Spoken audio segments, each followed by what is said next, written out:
yeah, so the idea as we get older, Mm, when we're younger, we relate to the heroes, and yeah, then as we get older, we relate to the villains because we understand their backstory. yeah, When we're younger, we're not supposed to have any emotional investment for the villains because all of our emotional investment is wanting the hero to win over the evil thing until actually you realize when we get older, it's a lot more complicated than that. yeah, It wasn't good versus evil. It's actually the person that we've labeled evil has had a lot of horrible stuff done to them, yeah. and they have turned out as a result of that. So if we had not, we didn't know that Maleficent had her wings taken off her Yeah. and she was robbed of her freedom, and that was without her choice, and that was by Without someone her that she consent. trusted. She Yeah. was Yeah. betrayed. How many She was women have been in that betrayed by position? someone that she trusted. You could even go as far as saying that she loved, Yeah. someone that she considered quite close to her. Yeah. So yeah, she is naturally, when we see her in her Maleficent form, of her being in a way that we would consider that it's like, she's quite harsh and she's quite cruel. It's like, yeah, because no one was soft with her. She Yeah. never got compassion, so she doesn't spare anyone. Yeah. She wasn't given mercy, so she'll inflict that rage, that revenge or whatever on everyone else on the entire kingdom because she never had that, and that was probably what she needed. Yeah. But now she's been labeled as this wicked, evil woman who seeks to Yeah, rain terror on everybody. But she's, again, like we spoke about in the episode, she's acting from that wound because no yeah, one taught her what it meant to be kind and honest and compassionate. And to have that, and have the positive reinforcement that goes with it. yeah, that she had no parental figures, she had no elder, she had nobody to guide her in a Yeah, way. And this is what Clarissa Pinkola Estes talks a lot about.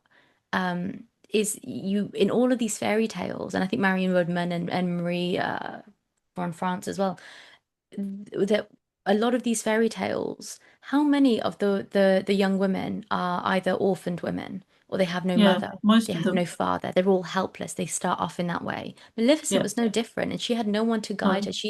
And like you say, she was betrayed by somebody that she trusted deeply, yeah, somebody who yeah, who physically yeah, violated her.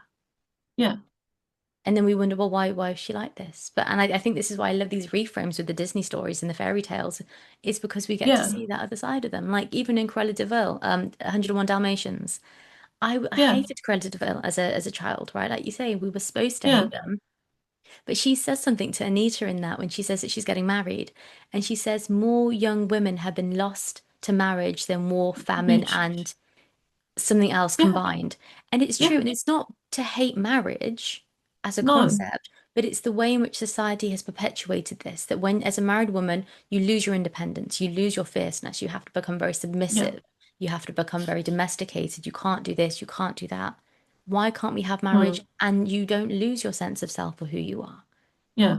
But There the has thing to is, be a in the context of where all of those things has happened, mm, she's basically saying that you're giving up your idea. You could be one of the best designers in the world, yeah, but because you've decided to get married and have children, those are going to be your bigger priorities. You could become one of the biggest designers in the world, but you're giving up that part of your identity, like you have to.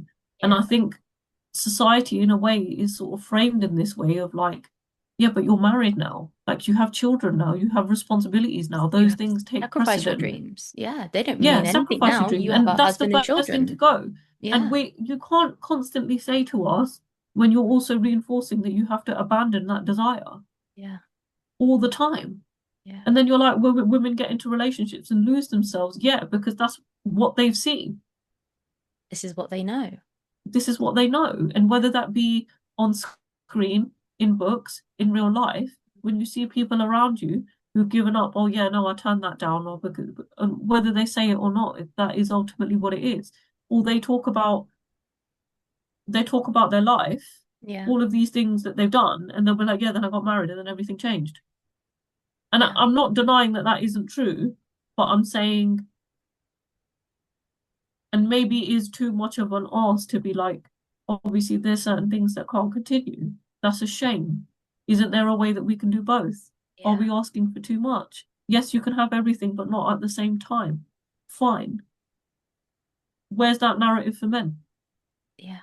And as you were saying that, I was thinking about when a woman, particularly South Asian woman, gets married, she's expected to move, uproot, Yeah. leave her family that she's known. They're in her entire sense of self and identity is rooted in her family.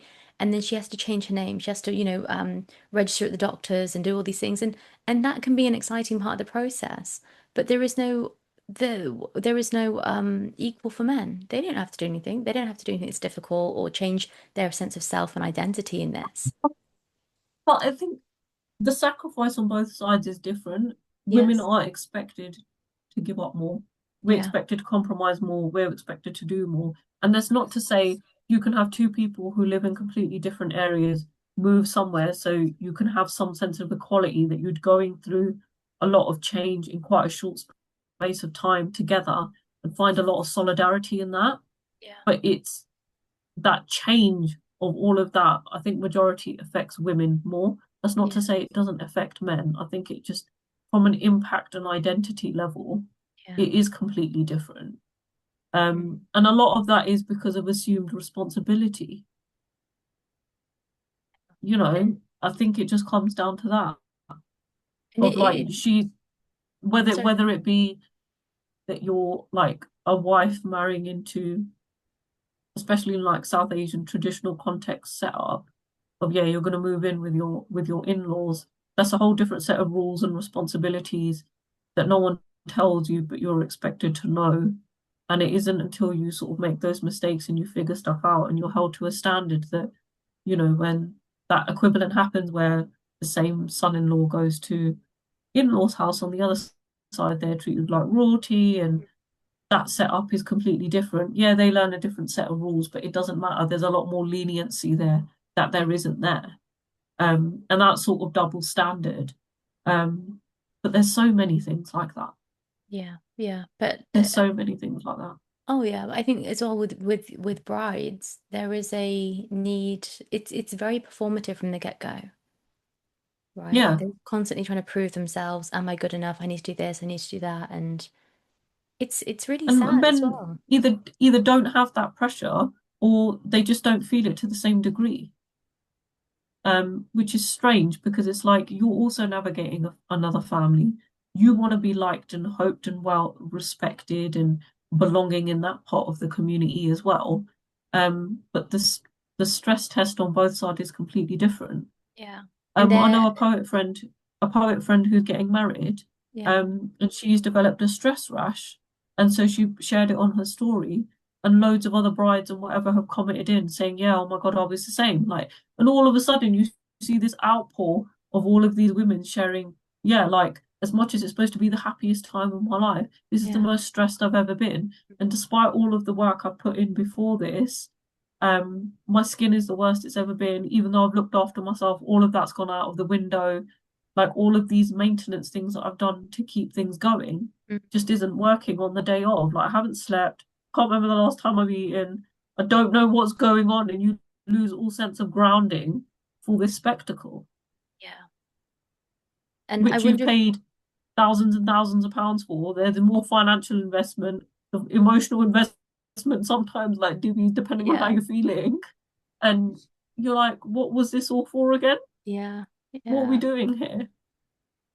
I think as well Crazy. on an unconscious level, I think a lot of women, even if they don't consciously realize it, they know there is that change. They know that something has to become different, and it is a threshold that they cross from that kind of maiden threshold into something else. Yeah. But But I they're think the bit that you want to change from an outward narrative is like, oh, I'm married now. And the bit that changes with that is the way the respect level and the way that you're treated changes. It's the same way after you become a mum. After you become a parent, yeah, um, people look at you differently, people respect you differently. Um, while you're single, you don't have the quote unquote traditional setup, you're viewed in a very different way. yeah, I'm basically told in a roundabout way that I'm not going to be respected, regardless of what you achieve and what you do with your life, until you don't have those things. You're simply just not, you can't be par for par compared or equally respected. It just doesn't exist. Yeah. And that's it's very realistic, but it's also, I think, a very passive way of giving Yeah, it a narrative. Well, it is what it is, so you might as well just get married now. What's the point of waiting? You just, if you want that respect, because like, we put so much emphasis on being married as a tick box exercise. Once you're married, oh, yeah, then you must be this kind of person. Think, oh, great, you've made it. yeah, Welcome to the group. You're one of us now. Isn't this wonderful?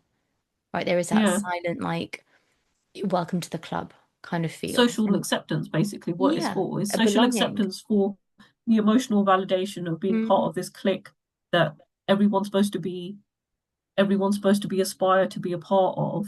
yeah. And when you're on the other side of it, sometimes you're looking at all of those things and like, it doesn't sound like what it's cracked up to be. Yeah. Yeah, no, Do you definitely know what I not. mean? Like, I'm gonna be really Yeah. real with you. You literally like that ain't it. No, no. And I think with young Asian women, young girls, there is this Yeah. whole narrative, oh yeah, when you get married, it'll be amazing and you get to wear your red lehenga and all these wonderful things. And I'm thinking now, like, I wonder But you're what the pitching equivalent is for freedom. men. Essentially, what you're pitching to them is freedom. Yeah. Because after you get married, you're going to have access and privileges to do all of those things that you didn't You get to do because if you grew up in a stricter household, you wouldn't be able to allow to things. And now you can do those things, but you have the benefit of doing that with your husband. right, but That's in all it certain is. environments, Yeah, you're moved from one gilded cage to another. yeah. We And need it's not about why can't we give women respect from the get-go? Why do they have to be married to then get this? Why do they have to, again, it's performative. Why do you have to get married to have the respect? Why do you have to become it's a mother and positive have children? reinforcement. Yeah, but it It's shouldn't be that positive way. reinforcement. And we It have to start shouldn't, changing that but I narrative. think, yeah, it's just that whole thing about celebrations. Yeah, If you're not married and you don't have children, when else do you celebrate like that? When do you get a day to yourself? yeah, And it has to be socially acknowledged as the same way because if it's not, then it's just like, oh yeah, it's just another thing that you've done. You know, yeah, it's yeah, weird, it's strange, yeah. um, but it's all with the idea of like, oh, one day all of this will be reciprocated, and you know, yeah, it's just like a big massive business plan. It is. It's a complete agenda. And it's much like, just looping back around to the fairy tales. How many Yeah, fairy tale princesses have to go through proving themselves yeah. in order to Also, get while we're on the recognition? topic of that, Mm, how many of those fairy tales, which is the unsaid narrative, yeah, how many of those fairy tale princesses have actually saved the man, yeah, but they framed it in such a way that he saved her? yeah, No, because if you weren't in that predicament, how would all of that happen? yeah, Right? It's a bit like Shrek being like, "Oh yeah, I'm gonna go and save Fiona." Yeah, physically, yeah, you went to go and save Fiona, but you actually socially accepted yourself mm. and you got your swamp back, which is the whole reason why you Your went there in the home, first your place, identity. Yeah, right? yeah, And all of those people that you're like, oh, I hate the fairy tales, I hate all of these other characters, and then now you're socially accepted, yeah, which wouldn't have happened if all of that hadn't happened.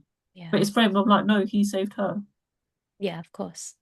Yeah, But Snow White, so Cinderella, many other ones, all of these. Yeah. so many other ones, If you so look at, many I other guess ones. it's Cinderella and she goes to the ball, he's only interested in her, right? He could be the bachelor, but he's Yeah, the one that thinks, oh, you know what? I know she's my wife, yeah, right? Maybe she does him a favor, maybe she pulls him out of something, but we're not told that side of the story.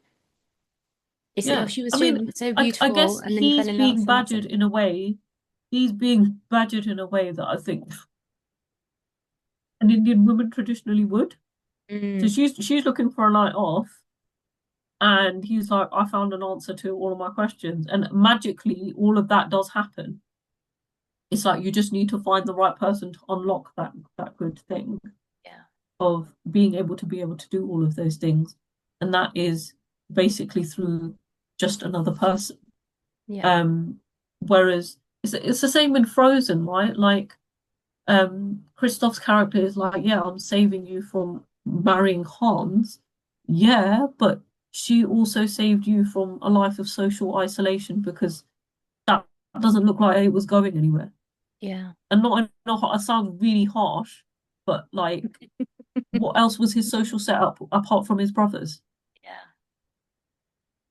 and he got the grand old task of saving the princess, and albeit the queen from Yeah. the kingdom. There's just so many examples like that. There's actually more examples of women saving the princes Yeah. than the other way round. But because when we were younger, it was framed in such a way of being like, yeah, And this I this is don't what I love know. about the Maleficent reframe is that Yeah, traditionally, I mean, Prince Philip, he just swans around, doesn't do much. He's in the forest, sings her a song, and then off he scares her. And it's that whole like, oh, if you were a woman, would you rather be in a bear with it in the forest with a bear or a man, right? He scares her. She yeah, runs off because she's like, I don't know who you are. You're just some weirdo. So her female instincts are yeah, absolutely on the nose with it.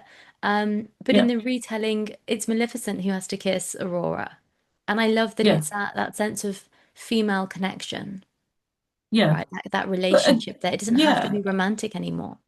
no, and I think It never Frozen, was.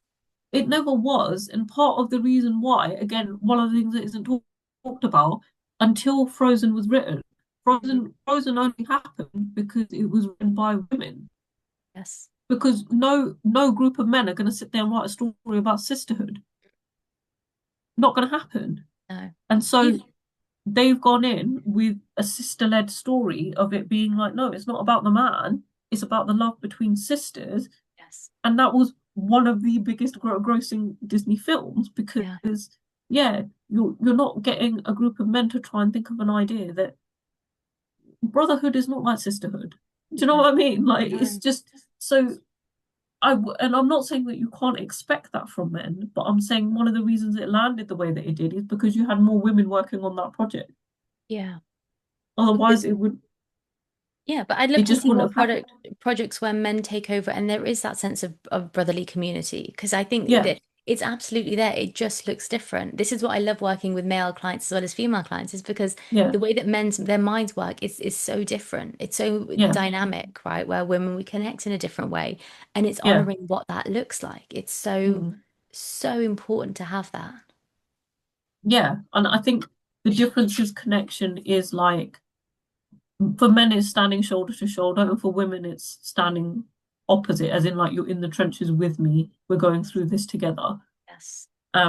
It's But just that I think it's so exciting for women because there was never that narrative to begin with. So it gives no, people something, it gives women something to believe in, something to pin their hopes on, that I'm not yeah, alone in this. There is no, connection. There is something there that's deeper than just women being pitted against each other and being constantly yeah, thrown in this competition against one another, right? Even in, and I think yeah, it's high time that these stories start coming out where there is more of that sense of connecting with other people, with other women, not romantically, whether it's familial yeah, or platonic, whatever it might be. Because the Grimm's yeah, fairy tales, the Brothers Grimm's, the originals from Germany way yeah, back when, yeah. it They're was for dark. they are very dark. Pedophilia, necromancers. Is it necromancers? Yeah, Yeah. What's the other? It's like mutilation in the original. Cinderella, yeah, is it one of the sisters cuts off her feet, like part of her foot, her toes, yeah. to fit into the It glass is very slipper. violent. It is very It's gruesome. incredibly, So yeah. without the Disneyfication treatment, there's no way that Mm, that would be palatable to children. yeah. Yeah. No, it's And tough. even having a villain as evil as they are in it is to Yeah. have that good versus evil story. Otherwise, Yeah. just enough isn't, like Hansel and Gretel. It's Like disgusting. It's really it's basically sick. kidnapping. Do Yeah. you know what I mean? It's Yeah. basically kidnapping. Yeah. And all these other things are like they're just drip feeding ways of like trying to reel someone in, and then they get them, and you're like, yeah, that's what it is. And I know You they were know, told as cautionary tales, yeah. but there is, They're it told never, as cautionary tales because the women in those stories will ultimately follow their instincts, and you're yes, telling them that what they're doing is wrong. yes, it was a cautionary tale about how not to do it. It never ends well for the woman unless she abandons part of herself or she Yeah. So follows what Red is Riding Hood, expected. Yeah. like I studied this at uni, like Mm, Red Riding Hood, like her taking the path to go to her grandma's mm, house is her exploring her idea of independence and her yes. sense of rooting, and she's figuring stuff out and whatever. But then it's like the cautionary tale. This is what happens when you listen to that, you follow that of Yes. like, no, like you shouldn't be there in the first place, is what they're saying to you. not that the wolf should eat in you. Do you know Yes. what I mean? Like, It's is very similar that? to the story of Vasilisa as well, who's a young girl and her mother passes away, so she's left with this like very just useless father figure, or father. He remarries, the evil stepmother comes along and casts her out into the forest, and it's only Mm, by the grace of her, like her mother gives her this doll yeah, in which to, like, if you need anything, you hold the doll. So this young girl goes out into yeah, the forest. She comes across Baba Yaga, who is this awful, like very disfigured crone looking woman who's only out yeah, to terrify people and, essentially is a witch and just, is a very yeah, negative, evil woman. Um but why was this girl not given the wisdom properly? Why was it in the story that her mother had to pass away in order for her to find herself? yeah. Right? And it But speaks to it's this need. because it's this narrative that we run Yeah. that orphans become superheroes. Yes. And that is built on hyper self-reliance and independence. Batman and Harry Potter are Mm. probably the most famous examples of it Yeah. And I read an because article about this, and it said the way in which this has been constructed by filmmakers is very insidious because it's it's the, filmmakers, but it's almost from a government or society point of view. yes, What there are is an we agenda saying as there. a society? What are we saying as a society if we're taking the most vulnerable people Yeah. and putting them in those circumstances that technically they shouldn't be in, and then we turn them into heroes and we make them hyper real and we make them do all of these things that like, and it's not to say that it's not realistic, but it's like they're the only people that it can happen to. Do Yes. But it also you encourages see what I then mean? be an orphan, but be in isolation, be hyper independent, don't need Yeah, anybody, and you get to become the hero. And that yes, unconsciously filters into children's minds that actually I shouldn't really need family, I shouldn't need community. yeah. Right? I need to be by myself. I need to be isolated from everything in order to make something of myself.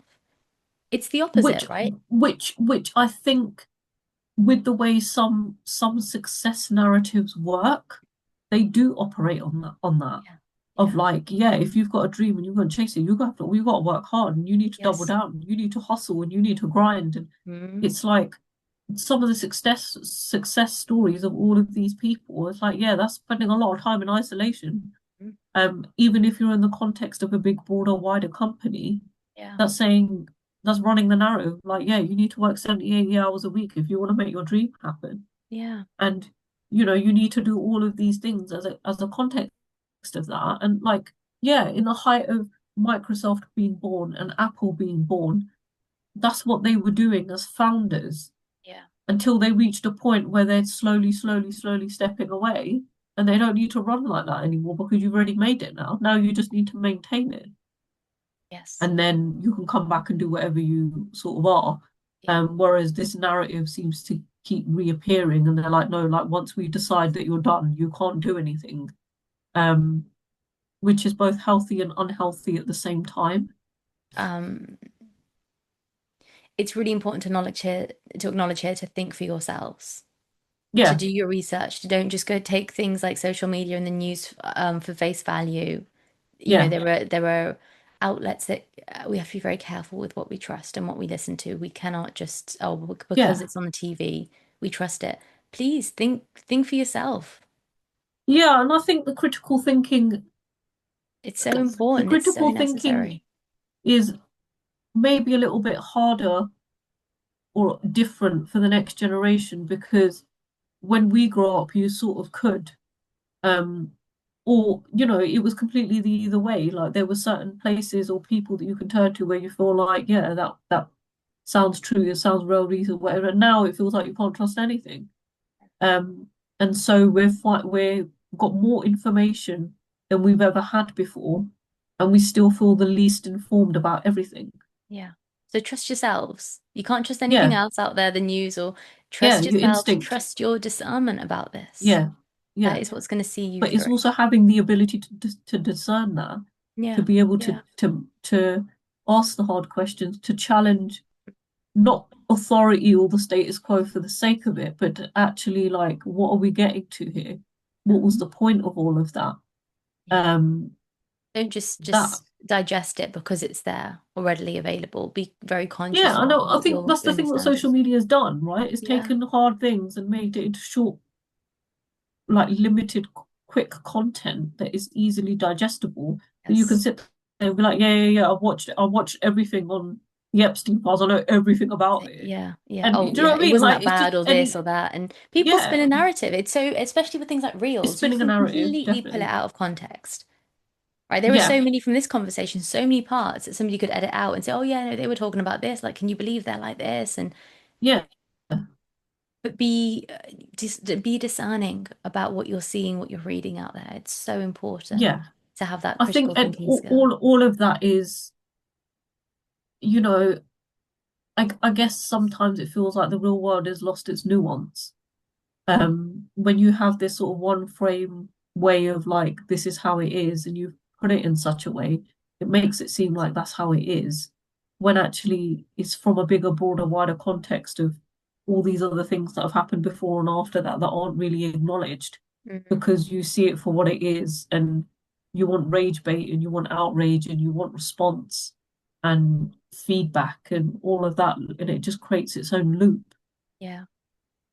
Yeah, absolutely. And I'm the conspiracy theorist in my family. Like that's my label. Yeah, And I say it's someone's got to only be. Listen, only because it's if you're not true. the conspiracy theorist, that means you're the person who's most gullible and you believe everything around you. So yeah, I'd Yeah. rather be the conspiracy theorist. I'll come Is it up though? with Because my it's own all narratives. Why not? it's Just for true. the The fun stuff I of see. it. I was telling my cousin a few weeks ago about the truth behind the Titanic and why it actually Yeah, sank. And she couldn't believe it. And then like she was sending me messages afterwards, like, "Oh, Didi, look, I saw this, and is this true?" And is that but I want you to think for yourself, like how now that you know more about the backstory of the world, make yeah, your own informed decision about it.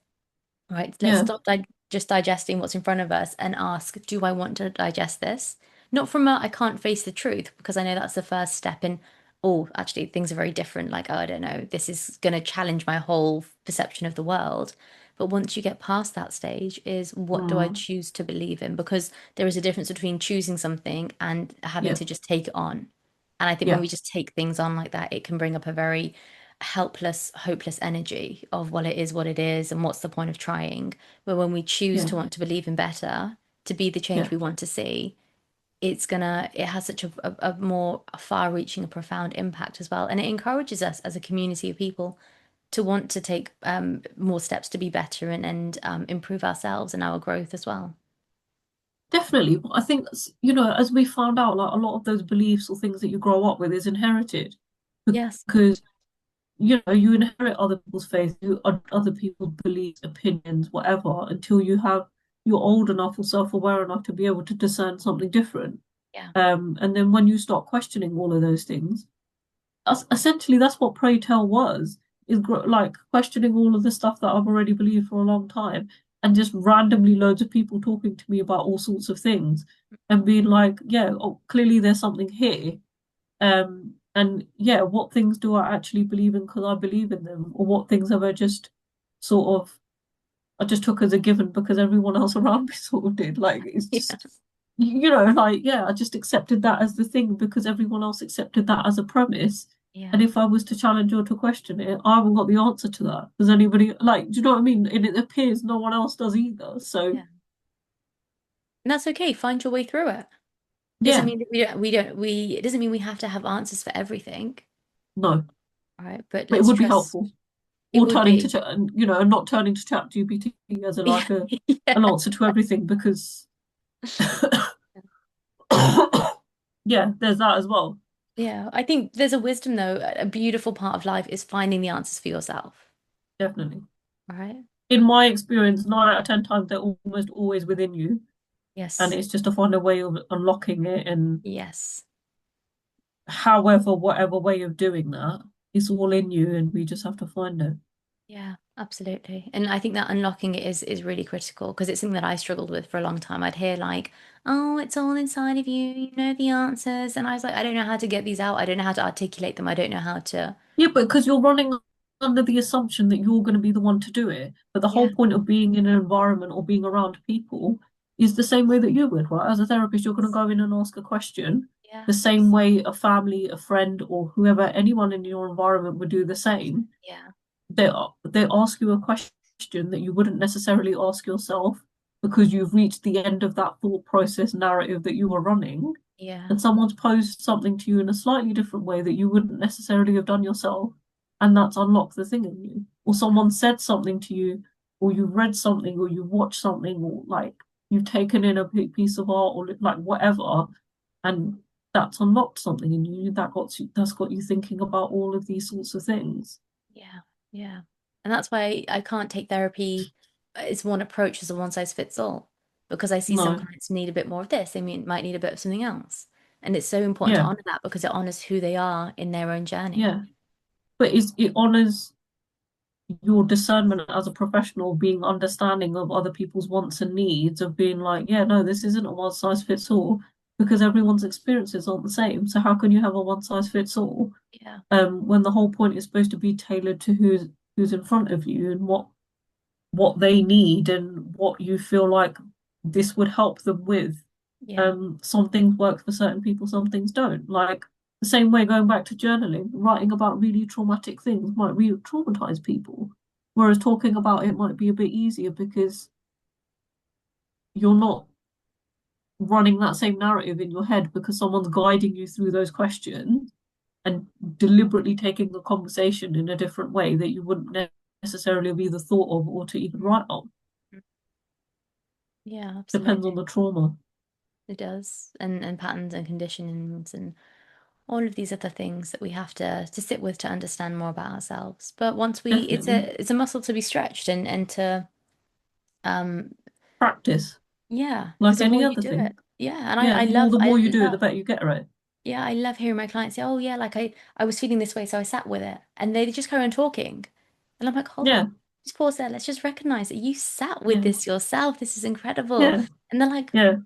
"Oh yeah, I What would did." Nisha say to me? What would she ask me? Let me ask Yeah. myself that. And I'm just Let me like, "How fast did you track do that it? This process. is Yeah, amazing." And they're like, "Oh yeah, I didn't even yeah, realize that, you know." And it's yeah, because oh, they've it's incredible. autopiloted it at that Yeah. point. It's just become their default and they don't realize it. Yeah. And I say this to my Yeah, clients, definitely. I love working with you, but there will be a point where you don't need me. And the whole aim of my work is that you don't need me, that I'm here Yeah, as your stabilizers, as your scaffolding yeah, until you're ready yeah. to You're not creating a culture of dependency. no, The of whole course point is not. you're supposed to be able to self-regulate. I'm just trying to Yes. help you do all of that Yeah. so you can Yeah. be independent, give you the toolkit, give you the knowledge, the experience, and be like, you've done it enough yourself now that you don't need me. Yeah. Unfortunately, there's a lot of people that aren't like you that will see that as their eyes will light up at like the amount of list of problems or issues that people are dealing with, and they will see that like, look, that's my cash cow that's walked in, that's my mortgage paid, Yeah. um, that's my holidays, that's my car payment, like whatever, and they use Yeah. it in that way.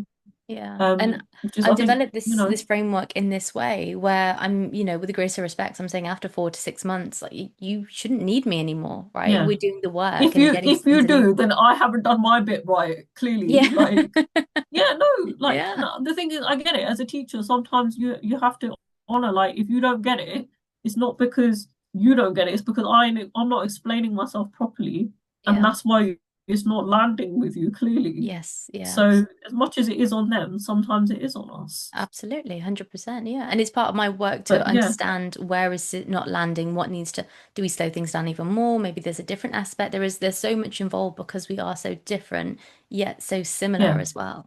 Um, yeah. The it's universal part of the things will always process. be common, but then the things that Yes. are different are completely unique to that individual. So Yeah. yeah, even 4 to 6 months is, come on, you're doing well. You're doing well to change someone's life around in 4 to 6 months. Some people will promise you 6 to 8 sessions, and you're like, bro, I still feel the same. What are you talking Yeah. about? Like, Yeah. Yeah. you know what This I is mean? it. It's just context, isn't it? It just depends Absolutely. on what And someone's dealing with. yeah, but I don't do these quick fix thingies because it doesn't work. And I think there's a level Or of it works temporarily. It doesn't have lasting long yeah. term impact on Yeah. either the individual or how they frame their life. Mm, mm. So we go in a little bit deeper, but we make it more transformative, like 100% things are. I always say to my Definitely. clients, like, you'll come out as, like, you won't just be niche, you'll be Nisha 2.0. Like, you would have done a Yeah. whole, a You whole got an different, upgrade. You got a platinum yeah, big upgrade. upgrade. Absolutely. Because you can do the Yeah. work. Let's do it properly. Let's just, like, knock Yeah. it on the head once and for all. Thorough. There's, yeah, Thorough. detailed, And then I want to don't see you dodge like fly nothing. and absolutely have like the best life afterwards. And that you came in, Yeah, you did your time, we had our journey, and yeah, off you go. Like just go and enjoy it now, because that's what it's about. yeah. Yeah. Doing your time is definitely, I think, the best way of describing it. Not that it's a prison sentence. It's not Yeah, that it's a prison sentence, but you have to appreciate that certain things take time. you do. And if you invest it appropriately, then you will see the results or the rewards for that in real time Yeah. later on in your life, perhaps even. Yeah. Yeah, that's a Amazing. quite, yeah. Yeah.